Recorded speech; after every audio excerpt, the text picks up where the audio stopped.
Transition Tuesday. I'm Jane. Stretched out on the recliner here is my co-host Joe. He does not have to work today because we're going to talk about a thing that is for families and caregivers only. Make your mark. Talking about the annual Georgia Parent Satisfaction Survey.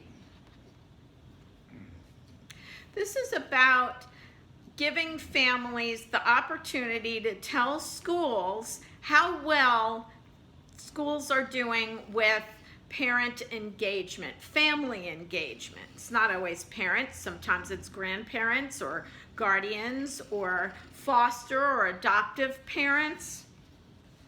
Here's a link which I will post for you, but it's survey.gadoe.org/sped parentsurvey.aspx. I will post this so you have a direct link.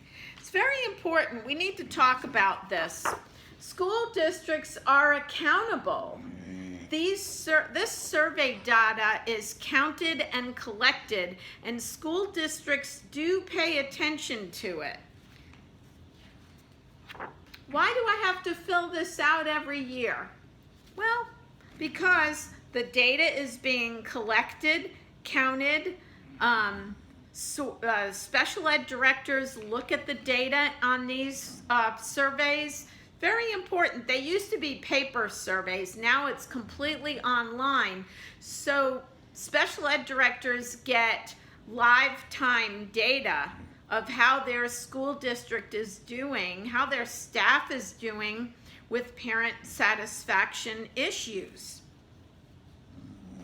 The survey data helps your school improve communications between home and school, improve IEP meetings, get families info that they need, and also guide the district for how to do a better job with family engagement in the future.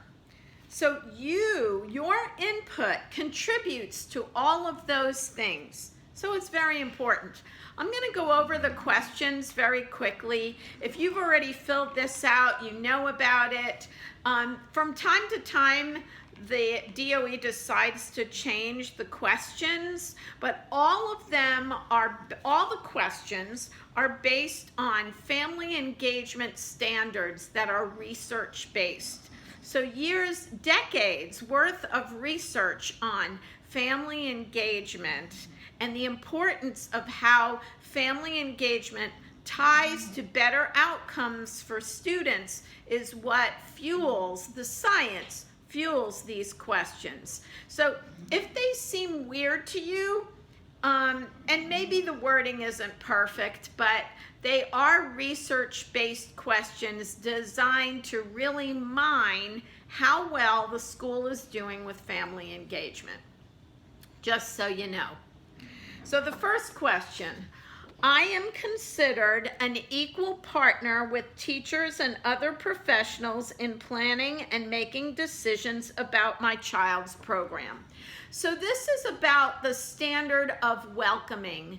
Do families feel like they have a seat at the table, or the little chairs in the classroom, or the Zoom meeting?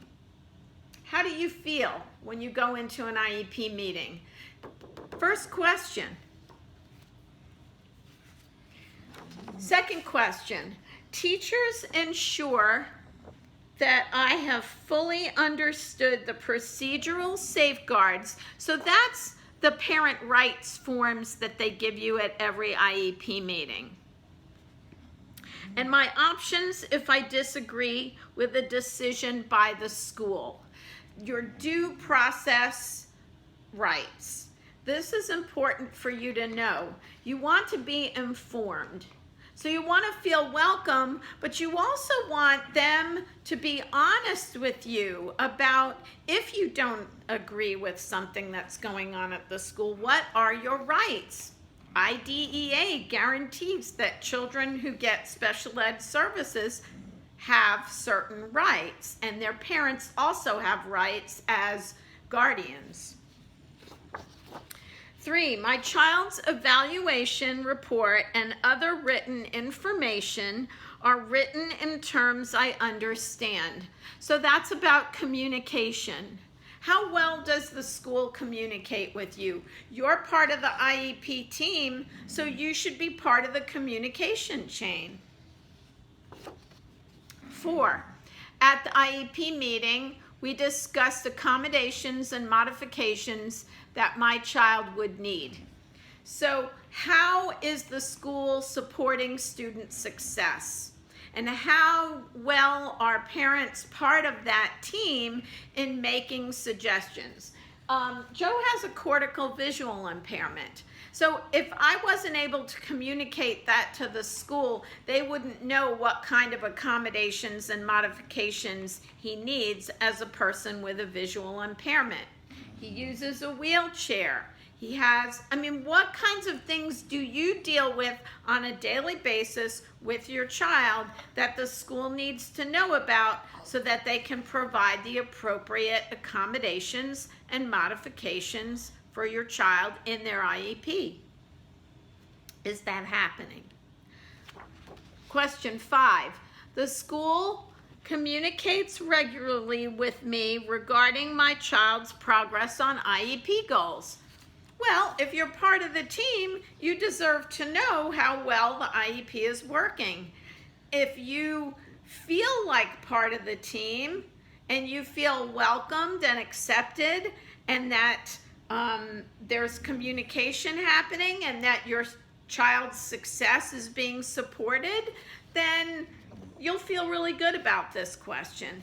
If not, maybe there are some things like maybe your address changed and you're not getting progress notes, or maybe they don't have your email and they started emailing them out and you weren't getting them anymore.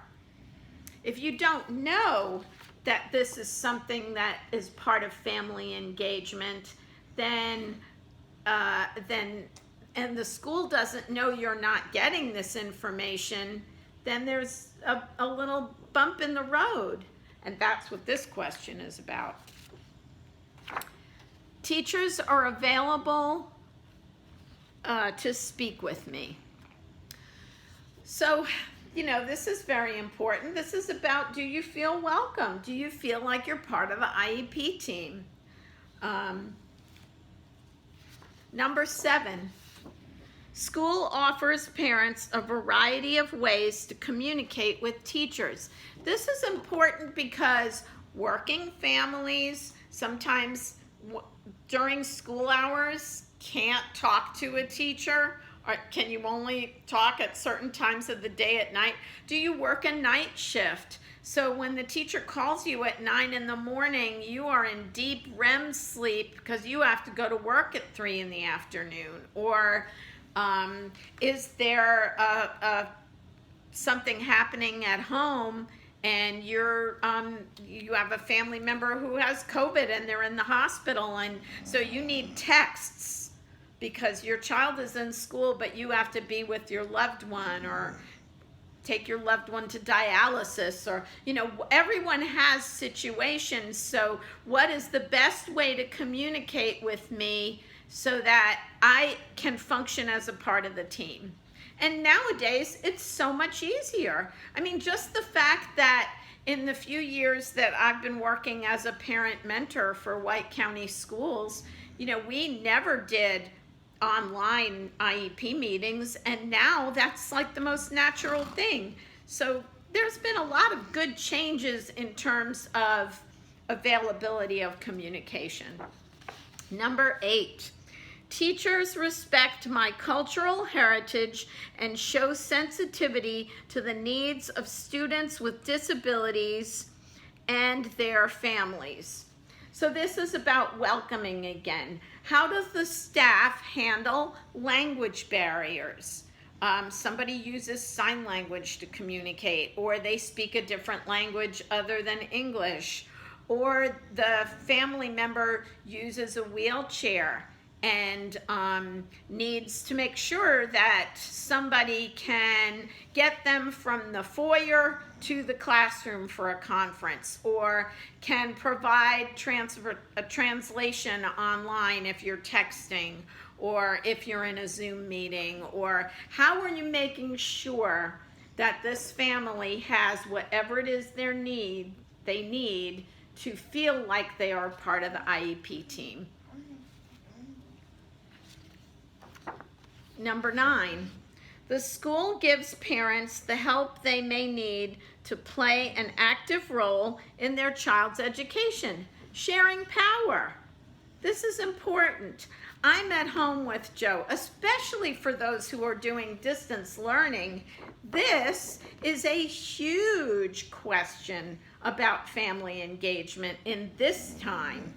How are we working together? Are you providing me with classroom materials or links to resources like photo math? I don't know how to do math.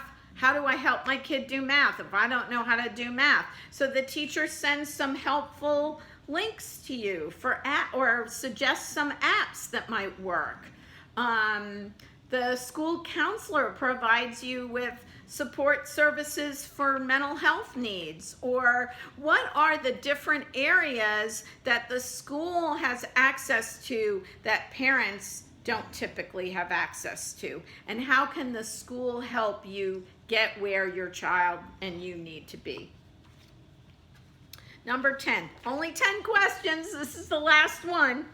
The school provides information on agencies that can assist my child in grade level transitions and/or transitions to post-school settings. So this is about transitions, right? Transition Tuesday.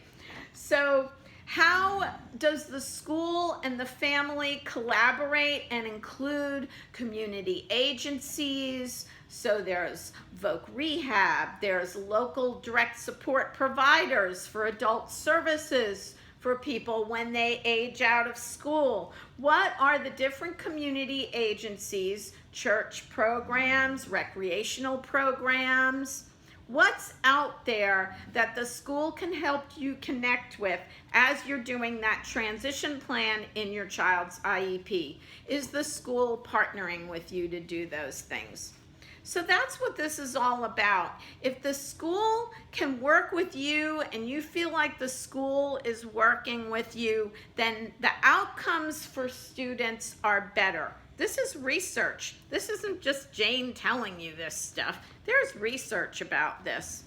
And so that's why the district sends you flyers and asks you to fill this online survey out at IEP meetings sometimes or during conferences. It's only 10 questions. Now you know what the questions are, and you can be prepared to give competent, realistic answers. So the way it works is it'll ask you, are you it's like very strongly agree, disagree, strongly disagree, and very strongly disagree. So you just hit the little button on your computer, and now they do ask for some demographic information as well, like what school your child attends, what grade they're in, what their eligibility is. In Joe's case, it's intellectual disability.